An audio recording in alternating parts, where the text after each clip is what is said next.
tension between the two nations. It's a 3,500 kilometre border, and it's not actually really clearly defined. Loads of these areas are still in dispute.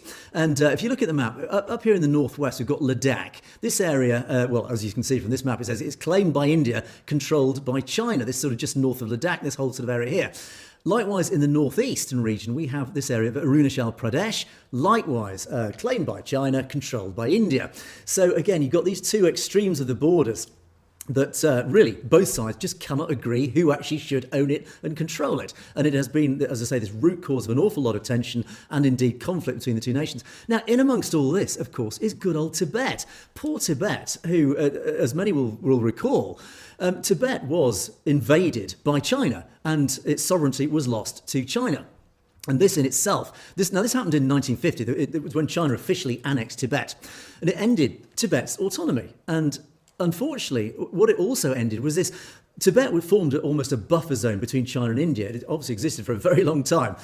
India in itself, at the time, was a relatively new country, but Tibet did form this really useful buffer zone between the two nations. But when China invaded Tibet and took control of it, suddenly we lost a large amount of that buffer zone. And then now, of course, the border suddenly becomes a lot more fractious. Now, after that annexation, a few years later, 5 years later, 1959, there was a very large revolt in Tibet. The locals just said, we don't want this, unsurprisingly. But of course, unsurprisingly, it was brutally repressed by the Chinese army. Rejected. China actually made propositions to India saying, look, let's try and resolve these territorial disputes once and for all. But India just rejected them out of hand, and that really triggered a huge ramp-up in tensions between the two nations, which led, in fact, to 1962, this really strange little war. It was known as the 1962 Indochina War. Interestingly, the dynamics of that war actually set a lot of the scene, a lot of the context that we now sort of see with a resonance today. During that war, India, both sides actually at that time were fairly, medieval is quite too strong a word, but their forces, their military capabilities were very limited and very basic, very primitive, I think is probably the better word. So India turned to the West, it turned to the US and the UK, asking for more advanced military assets, assistance basically, and the West refused. Unsurprisingly, India then turned to its good old friend, the Soviet Union, who of course were more than happy to supply MiGs and all sorts of military assets. Now, despite that, actually China did in fact win this war, this sort of fairly limited conflict.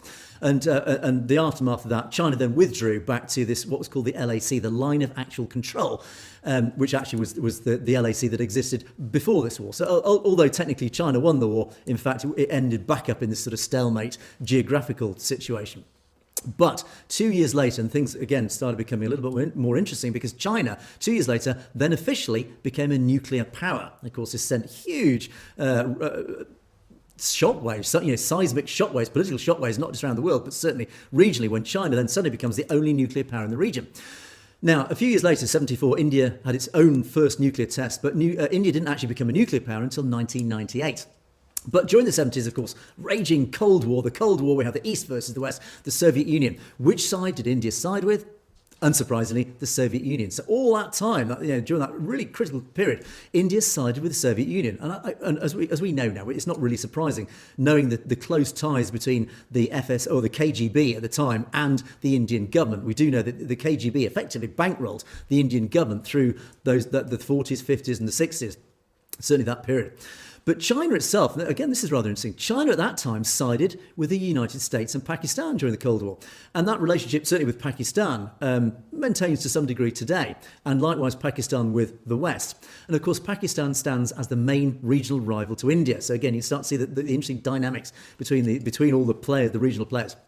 Now, after sort of when the 70s merged and evolved into the 80s, relations did improve between the two nations because both nations realised, hang on a second, the world's changing, commerce, industry, both powers realised they actually had huge potential economically. So both powers actually started to concentrate a bit more on economics and realised, look, we're wasting time fighting each other. Let's just build our own economies. So as a result, in 93 and 96, they had various sort of formal meetings, formal get-togethers, and they did agree officially to avoid military confrontation, reduce troops along that disputed border.